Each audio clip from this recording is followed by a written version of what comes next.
yang dimaksudkan, yang membawa kepada perbincangan yang cukup dalam melalui hasil perbincangan yang kami lakukan dapati dua bentuk perkara yang menimbulkan perasaan resah kami terhadap soal kedaulatan undang-undang negara.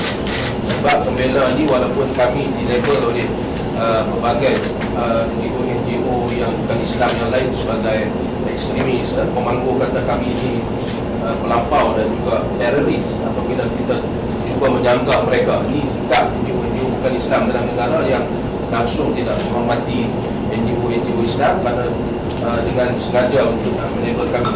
Jadi dalam kenyataan ini kami sudah membalas label ni lah. Kalau ini cara gaya yang nak dimain oleh NGO bukan Islam dalam negara, khususnya yang sedang berada di belakang tabir penggubalan perang undang-undang ini, maka kami juga nak melabel mereka dengan label-label yang mungkin mereka kena jawab lah, iaitu mereka adalah ekstremis Islamofobia, yang hari ini kita lancarkan pelabelan ini dan kita minta semua NGO Islam apabila cakap tentang NGO terutamanya seperti Bar Council, terutamanya seperti Pemanggu, kita mesti sebut mereka ini adalah ekstremis Islamofobia. Apa maksudnya? Buka kamus secara sendiri. Jadi yang pertama itu ialah kita bimbang cara bagaimana draft undang-undang ini dibuat dan dicadangkan, bagaimana cara yang tidak menepati melihat kepada asas kepada perlembagaan negara. Yang kedua, isi kandungan yang terdapat di dalam draft undang-undang yang dibuat serta yang dicadangkan. Bagi yang pertama, kami mendapati kaedah penggubalan ketiga draft undang-undang ini bertentangan dengan norma penggubalan undang-undang negara. Kami mendapati bahawa penggubal yang terlibat adalah baris peguam yang sebenarnya telah mengisytiharkan diri mereka sebagai a secular body. Mereka mengaku bahawa mereka adalah badan sekular. Apabila sesebuah pertubuhan itu mengaku dia merupakan sebuah badan sekular, sebenarnya dia langsung tidak layak untuk menggubal apa-apa undang-undang, walaupun sebenarnya kita nak melihat sebenarnya bukan soal majlis peguam itu, tetapi mereka lah yang sebenarnya mencadangkan, dan kita ada bukti salinan asal bahawa memang undang-undang ini prepared by Bar Council. Jadi majlis peguam lah telah mencadangkan kepada satu kelompok kecil Badan Kuasa Kerja dalam majlis konsultasi perpaduan negara. Kenapa kami sebut kelompok kecil? Kerana hanya 3 orang pemain utama terlibat di dalam penggubalan draft undang-undang tersebut, dan kesemua ahli-ahli lain di dalam MKPN ini telah tidak dirujuk secara sepenuhnya sebelum diserahkan kepada Yang Berhormat Nancy. Kami melihat fungsi serta kewujudan peranan MKPN telah dijadikan sebagai alat tunggangan oleh sekumpulan kecil pihak-pihak yang berkepentingan dalam cadangan-cadangan ini, seolah-olah MKPN telah dianggap sebagai satu lesen besar untuk pihak-pihak ini melakukan perubahan yang bakal mengganggu-gugat asas-asas pembinaan negara dengan sesuka hati mereka. Lebih membingungkan lagi ialah tindakan sekumpulan kecil ini telah menyerahkan draft undang-undang tersebut tanpa melalui proses rujukan dan perbincangan teliti dengan pihak-pihak berkepentingan terlebih dahulu, seolah-olah ia satu tindakan bersifat diktatorial dengan hanya mementingkan kehendak satu hala pihak mereka. Sebagai sebuah negara yang mengamalkan prinsip demokrasi, melakukan urusan kumpulan ini wajar disangsikan. Selain itu, undang-undang tersebut telah diserahkan terus kepada Jamaah Menteri, lantas menepikan institusi-institusi yang bakal terjejas oleh kekuasaannya kelak. Ini jelas merupakan langkah provokasi yang boleh mencetuskan keresahan serta kebimbangan beberapa pihak. Kebimbangan kedua kami ialah mengenai isi kandungan ketiga-tiga draft undang-undang seperti yang telah dinyatakan tadi bagi menggantikan Akta Hasutan 1948. Pihak kami ingin menyatakan kebimbangan dan memberikan amaran dari pihak kami berkenaan kesan jangka pendek dan panjang hasil cadangan pemansuhan Akta Hasutan 1948. Cadangan isi kandungan draft undang-undang menggantikan Akta Hasutan tersebut serta tujuan dan fungsi Unfair Discrimination Tribunal yang dinyatakan di dalam salah satu rang undang-undang tersebut. Untuk peringatan semua, negara ini telah dibina dengan tiang-tiang asas yang merupakan tulang belakang pada kekuatan struktur negara ini. Apabila ada pihak cuba untuk menggoncangkan tiang-tiang ini, maka bergoncanglah negara nanti. Atas sebab itu, Mereka yang pernah membela negara ini telah menetapkan bahawa tiang-tiang asas negara ini tidak boleh dirombak, dihapuskan, disentuh maupun digoncang dengan sesuka hati. Seperti apa yang kami nampak yang terselindung di sebalik 3 rang undang-undang yang telah pun sampai ke tangan Menteri. Akta Hasutan adalah sebuah akta yang telah berada di negara ini untuk melindungi tiang-tiang asas negara, tiang-tiang perlembagaan. Akta ini melindungi asas-asas negara, khususnya perkara 153, perkara 152, perkara 181 dan bahagian ketiga perlembagaan persekutuan yang tidak boleh dipersoalkan sama sekali, termasuk oleh ahli-ahli parlimen. Pada waktu akta tersebut dikeluarkan, kesemua kaum di negara ini telah bersepakat, yang kita panggil social contract. Artinya semua bersetuju waktu penubuhan negara. Perkara-perkara yang dilindungi akta tersebut tidak boleh dipindah tanpa persetujuan Majlis Raja-Raja.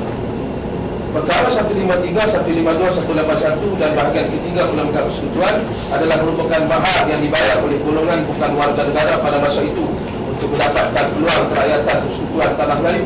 Menurut mahar yang telah lama dipersetujui, kembali ianya boleh ditafsirkan sebagai satu tindakan sengaja mahu membubarkan perjanjian yang telah sedia termeterai dan dihormati sejak sekian lama.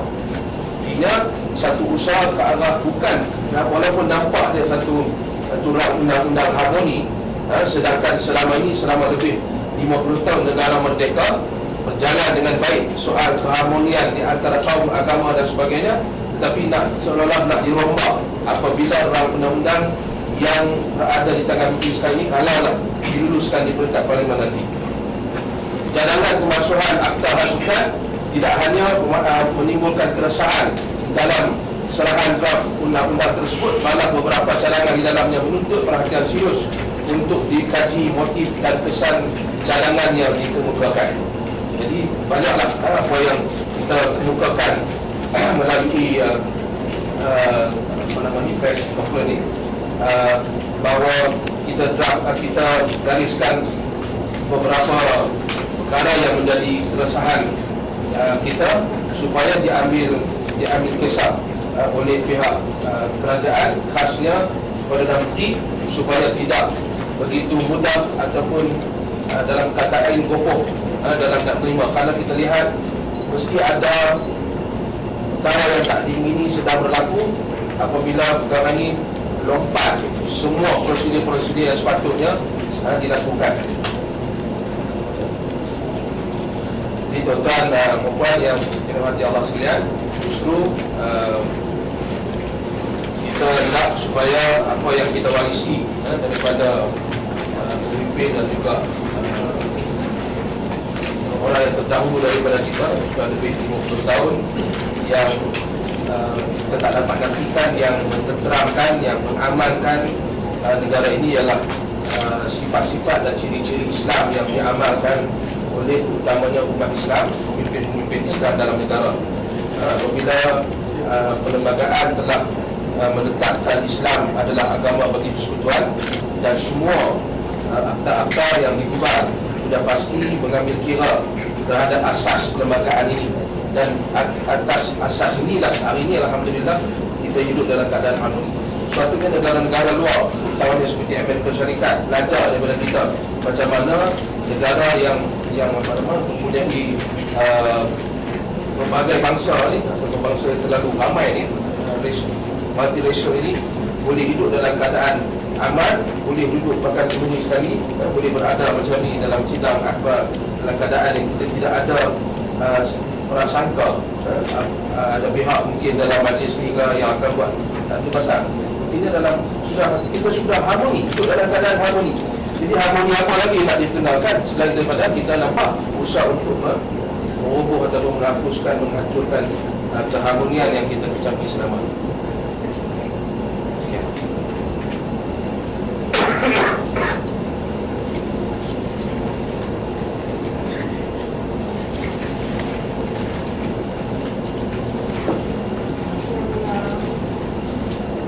Semua yang ada di sini kan, the suggestion akan disubmit kepada PM macam the council.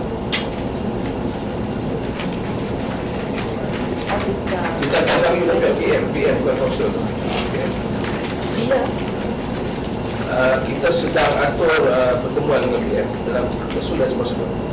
You're meeting him. Ya. Oh.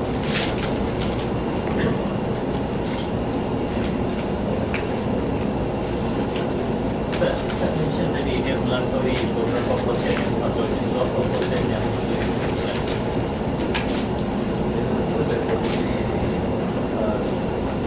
Section di dalam undang-undang disebut tentang kalau 153 sebagai Islam dalam undang-undang perpaduan nasional menyatakan Section 2 pasal 2, nothing in this act derogates from the provisions of Article 153 of the Constitution. Dan kita perlu ingat dalam Perkara 385 dalam Lembaga Persekutuan, kalau kita sentuh tentang Section 3, kena dapatkan pandangan daripada Majlis Selangor. It's stated in the Federal Constitution. We cannot be touched. Sekarang ini yang dibuat ialah mereka telah pun terus draft dan terus serahkan kepada YB-NC. Kalau sepenting ini, perpaduan dan kamus nasional ini perlu diujung kepada ramai pihak. Tidak boleh diserahkan hanya terus kepada menteri.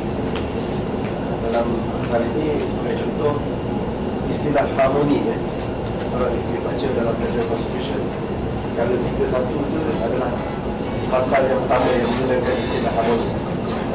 Islam sebagai agama persekutuan dan agama-agama lain boleh diamalkan secara aman dan harmoni.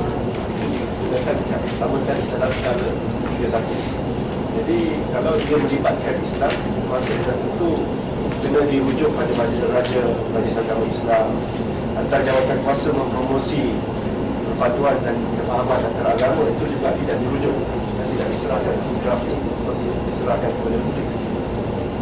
Our point is that this elite group of people from Bar Council, there's 3 of them, kenapa dia menggunakan nama MKPN dan terus serahkan kepada YB-NC? Apa motif dia?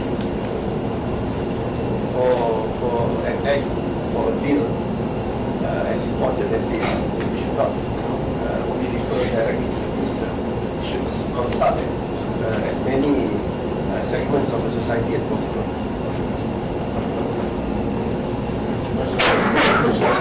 Mengulang tentang kawasan.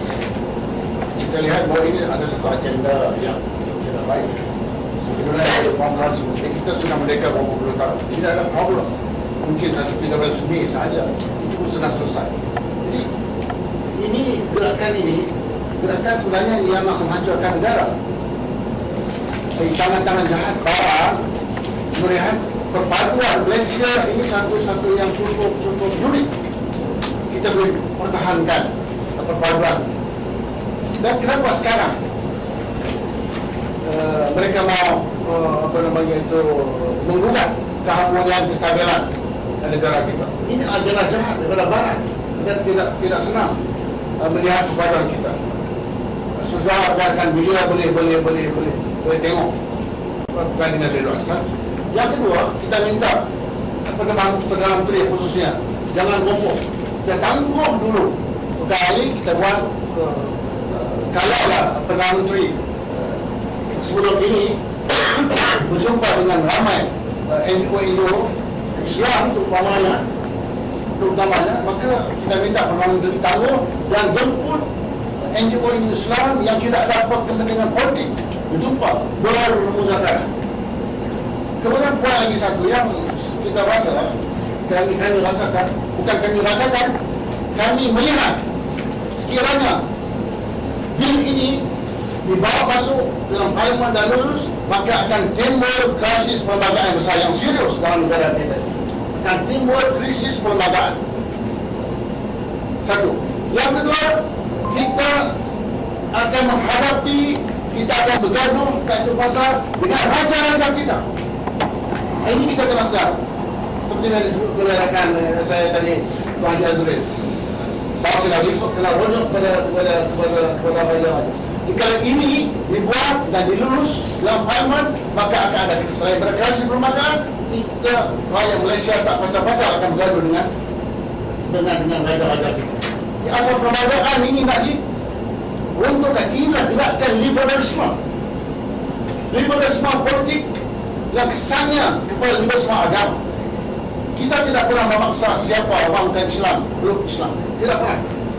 Dan ini satu kesalahan dalam negara kita, memaksa orang bukan Islam masuk Islam. Ini satu kesalahan. Ini jalan dari perlembagaan. Tetapi gerakan liberalisme ini yang sudah menerap masuk di dalam negara kita atas nama hak asasi manusia. Selama ini siapa yang ditindas dalam negara tersebut? Tidak ada. Cuma orang yang pelawak sahaja yang nak. Orang yang pelawak sahaja yang nak lebih. Tidak apa yang sepatutnya mereka dapat. Ini saya rasa setakat ini dulu. Kecuali kalau ada rekan-rekan media, kalau kita konsumsi maklumat.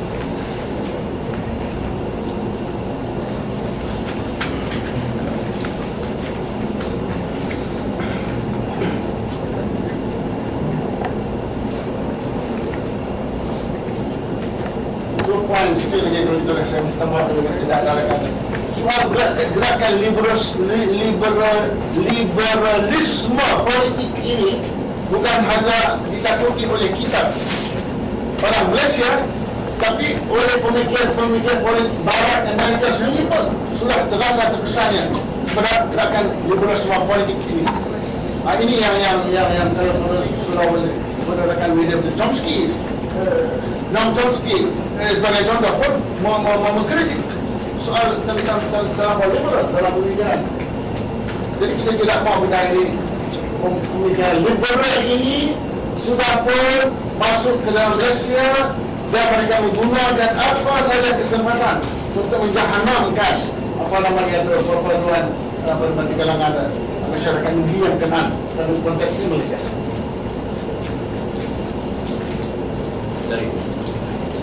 Haji, kalau alternative to liberal politics would be, what's the alternative to the liberal politics? Because tuan kata dia dah masuk ke dalam punya political scenario. Jadi apa kalau alternative kepada liberal politics would be what it now? Is that an alternative? Because it's a multiracial country. Soal pertamanya kita kena rujuk kepada perlembagaan kita. Ini asas dalam mana-mana undang-undang di dunia. Jadi undang sekarang yang problem terhadap presiden kan undang kan. Itu ada. So Malaysia atau mana di perkara yang paling besar dalam negara mereka itu ya perlembagaan. So semua bangsa dan agama mesti rujuk kepada perlembagaan. Malaysia Islam sebagai agama persekutuan dan dibenarkan agama-agama lain beroperasi. Bagi contoh, ayat apa kita banyak contoh sebenarnya. Aku yang kata cuma sinagog bersuara, sinagog berapa? Dan sinagog. Okey. Jadi mana soal liberal dalam politik ini tidak boleh dibiarkan berlaku dalam negara Malaysia sebab liberal politik ini akan merosakkan perlembagaan dan apabila merosakkan perlembagaan akan merosakkan negara sebab akan wujudnya pergaduhan di kalangan masyarakat. Jadi tidak ada alternatif sebenarnya soal pemikiran liberal ini tidak ada alternatif. Mana kita tidak boleh dibenarkan. Kita mesti mempertahankan perlembagaan persekutuan yang sedia ada.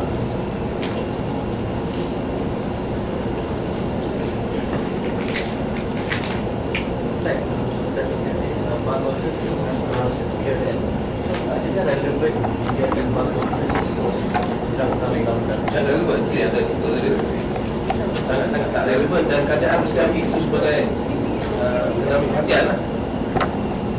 Kalau kita bahas itu sebenarnya dia berpihak kepada pihak. Bukan berpihak, memang dia pemangku. Kalau itu pemangku wujud satu di lain lah. Malah Presiden Bangsa pun sama LBG keputusan agama baru ini kan Chris Leong tersampai Chris Leong Chris Leong Ustaz, just to clarify, Vera is against the dissolution dissolution of the Sedition Act, is it? Or Patah lah. Penghapusan pemalsuan hantar sultan lah. Ya. Dan tidak setuju dengan 3 rang undang-undang. We are asking the government to reconsider. Reconsider or review. review the 3 bills and against the dissolution of the Sedition Act? To rethink. To rethink. Oh, to retain the act. To rethink. To rethink. To lead to, so that the act can be retained. Oh, you want the Sedition Act to stay lah. You want Sedition Act to stay with improvements. So then what about the 3 rang undang-undang? You want a review? At this stage, I think given all the weaknesses in the draft So you proposal, all oppose we it? don't think it should go on. Stop it lah. Okay. So now you want the Sedition Act to be retained. What is the relevance of the act since it is formulated by the British to fight the communists? That's It's why I like- said big improvements. You were saying just now, liberalism will cause chaos in the country. I think they had that. Yeah.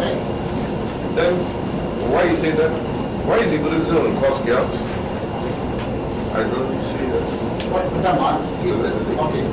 Kita kena refer, kita dalam cakap konteks Malaysia. Okey? Dalam konteks Malaysia, liberalism tidak ada tempat. Sebab dia bertentangan liberalism politik, kita bukan aja liberalism. Maka dia akan menentang perlembagaan yang sedia ada. Maka kami pembela dan Indonesia nak mempertahankan perlembagaan. So dia akan menimbulkan You mean liberalism will be against Islam? sure. That will create chaos. Yes. What about Turkey? Turkey is a very liberal Muslim country. Yeah. Turkey, yeah. That's why Turkey is Why here? You jangan apply case tempat A kepada tempat B. Itu tak boleh. So you kena tengok di mana perlembagaan Turki yang 40 tahun, 70 tahun yang sekarang baru nak cuba selesai. Dan dengan pentadbiran Erdogan, improvement dalam semua aspek baik. Walaupun dia belum tukar lagi perlembagaan. Tapi dia tidak menggunakan soal liberalism berlaku. Sebab tu, Masjid Hagia Sophia baru ni mereka itu mengadakan sembahyang. Solat apa? Jumaat boleh ya. So, kita kena tengok dalam konteks negara kita. But going back to the improvements, what improvements is Pembela hoping to see in the strengthened Sedition Act formulated by the British? specific improvements I cannot tell you now, but we are just think that the government formulate some kind. They should receive suggestions from civil society, and I think that even Commonwealth have some proposals on how to improve the Sedition Act. So when will Pembela submit these suggestions to the relevant authorities? There are ongoing discussions, Ongoing discussion.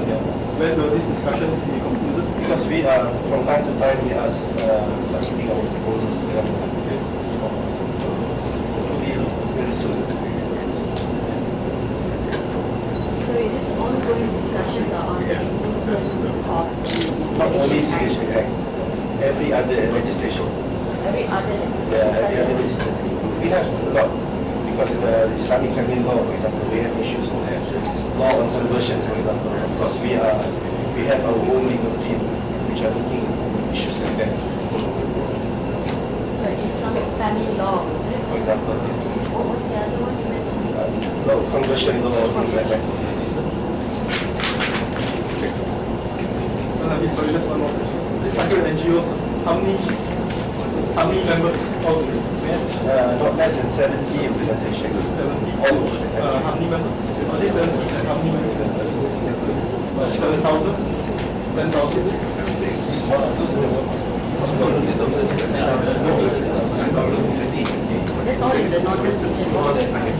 More than 25. So more than 25. Umbeda is an umbrella. It's a loose coalition of more than 70 registered Islamic organizations.